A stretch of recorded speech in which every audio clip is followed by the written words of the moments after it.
First off, I hope you had a great Christmas and a Happy New Year. I don't know when this video will be coming out, but I hope you all had amazing holidays. We are now back to work. We did close for the Christmas period, and today we have ticket number 11576. This is a faulty Nintendo Switch Lite that doesn't power on, and I believe the reason is because it has a mangled charging port. From what I can see without using a scope is that at the back of the port we have a couple of bent pins, but I'm just going to take it over to the scope now and confirm that.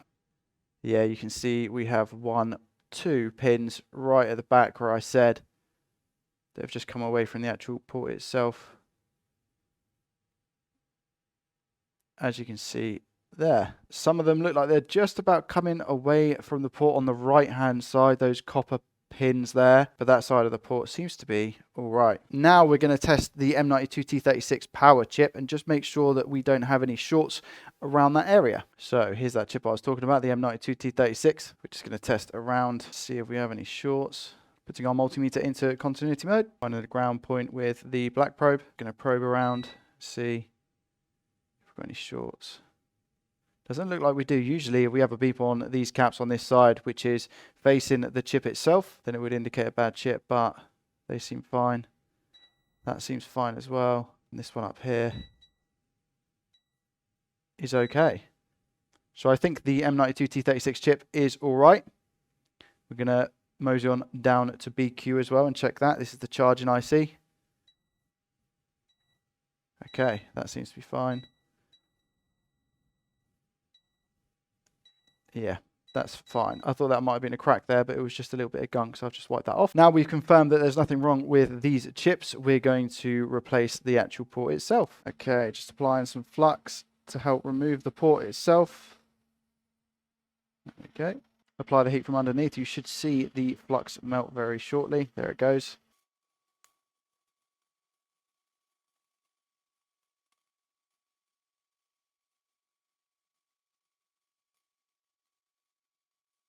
Whilst we're here with the hot air gun already, I am just going to clear the ground holes.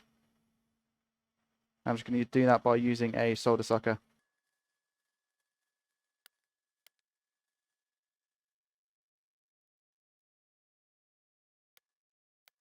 There we go. Take some ice probe alcohol, give it a clean, get rid of the flux that we did have just on this location. There we go. Nice clean removal. Same with this side, just a little bit of IPA just to clean up our mess. As you can see with using the solder sucker technique as well, we have every single component. So nothing to worry about from that perspective. And like I said as well, it's a clean job. Now we wick away the solder that's on these pads here and we replace it with leaded solder. Also replace all of these holes with leaded solder, and then we're going to drop the port in. Here we just add a tiny bit of flux and add our solder. Didn't have my fume extractor next to me, so I've just moved it there.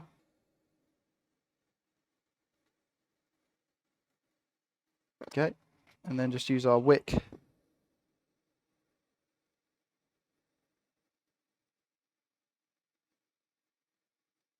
There we go. And yep, you guessed it, another clean. You can see here as well that we have some flux that's gone dry. So what I quickly like to do is just heat that area.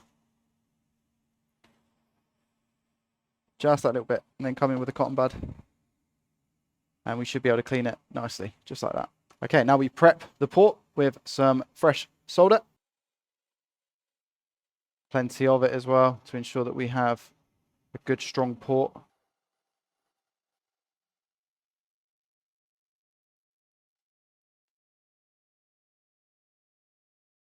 And there, as you can see, the pad's all tinned nicely. And we are ready to drop the port in. A little bit more flux. This is a new tube of flux, so it's literally just falling out the end of the tube. No matter how much pressure I put on the handle.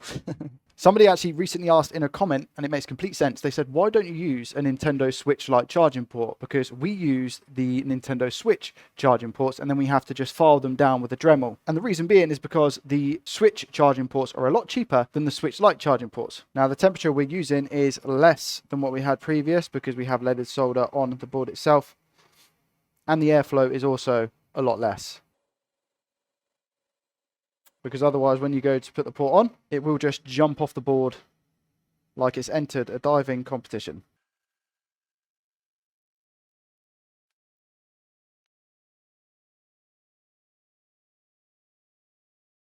Whilst it's hot, We're going to give it a clean. Get rid of all that flux that we just had on the board. We'll check the pins in a second just to make sure that they're all good. Sometimes you will have 1 or 2 pins that aren't good. That is something you can rectify as long as it's not underneath on this second row. If it's on this first row here on the outside, you're fine. But if it's underneath, you have to do the port again. Or just at least reflow it. Okay, let's check the pins, make sure they're solid. Oh no, see look, we have this one here. Looks can be deceiving, that one's loose.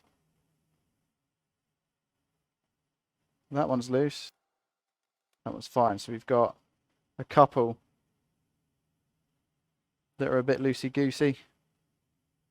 So we just need to go over them. And to go over them, we just apply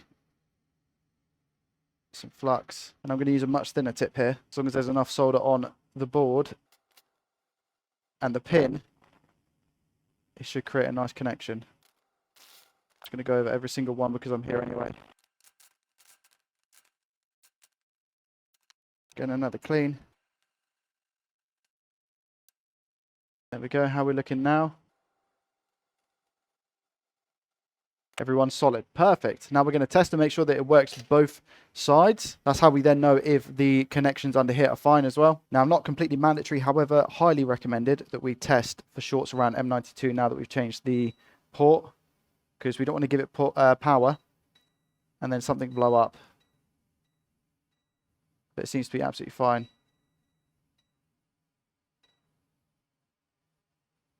Around M92. Just check BQ very quickly as well. Perfect. As you can see as well on the back, we are needing to add some flux. And just sort out the little blobs of solder that we have and give it a good clean.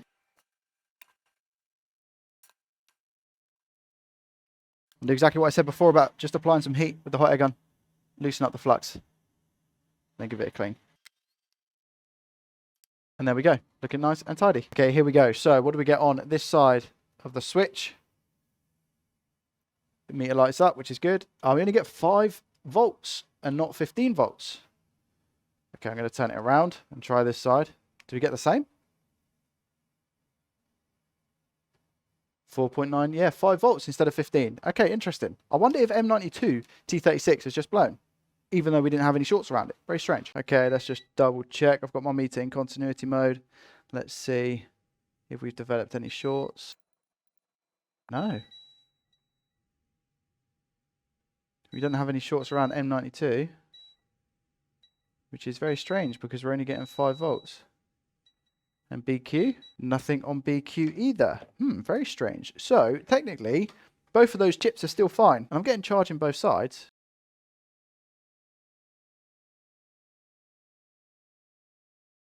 I've just tried it again and I'm still only getting 5 volts. I've really got no option other than to change M92 T36 and just see if it works. Because all of those pins are solid and I don't see why that would make it go from 15 volts to 5 volts anyway. So let's change over M92 T36 and see if that works, even though we don't have a short on that chip.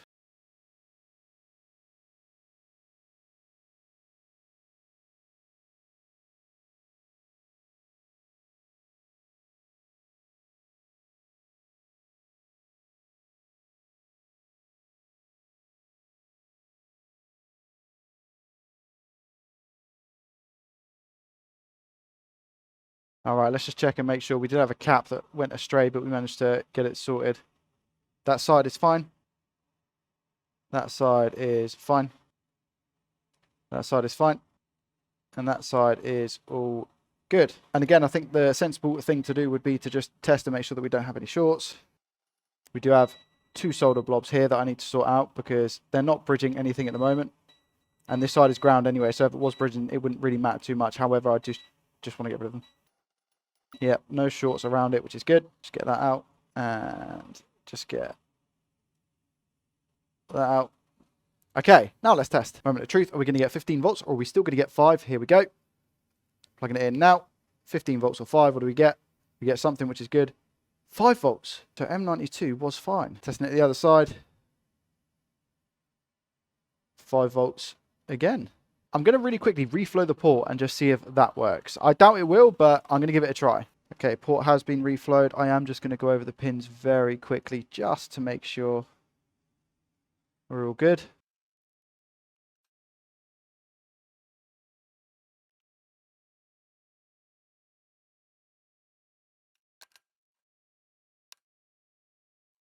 Let's now just test to make sure that they're all solid. Yeah, every single one is solid. They're not going anywhere. They should work. Let's see what we get on the ammeter. Okay, here we go. Plugging in the ammeter now. What do we get? Do we get 5 volts or 15? We still get 5 volts. And it's, I mean, it's secure. And let's try the other side. Yeah, it is. I mean, it's charging both sides. It's not a wobbly or loose port. I don't think it's the port itself. We've changed out M92T36, and there's no P13 USB chip on the Nintendo Switch like there is on a standard Nintendo Switch. That can sometimes cause charging issues. But when it's 5 volts and not 15, usually that's M92T36. So I've just changed over my ammeter. So this is the old one. This is a new one. And if I now go to plug it in to the Nintendo Switch Lite, you can see that we do in fact get 16 volts and 0.029 amps. And then if I flip it over and we do this side, 16 volts at 0.074, 0.030 amps, which is normal behavior. And it just goes to show that you should always check your equipment before changing other things, I guess. This ammeter has in fact shown its age, so you know it lasted us a long time. So I can actually confirm that this Nintendo Switch Lite is up and running and working. Hope you enjoyed it, and I will see you in the next one. Peace.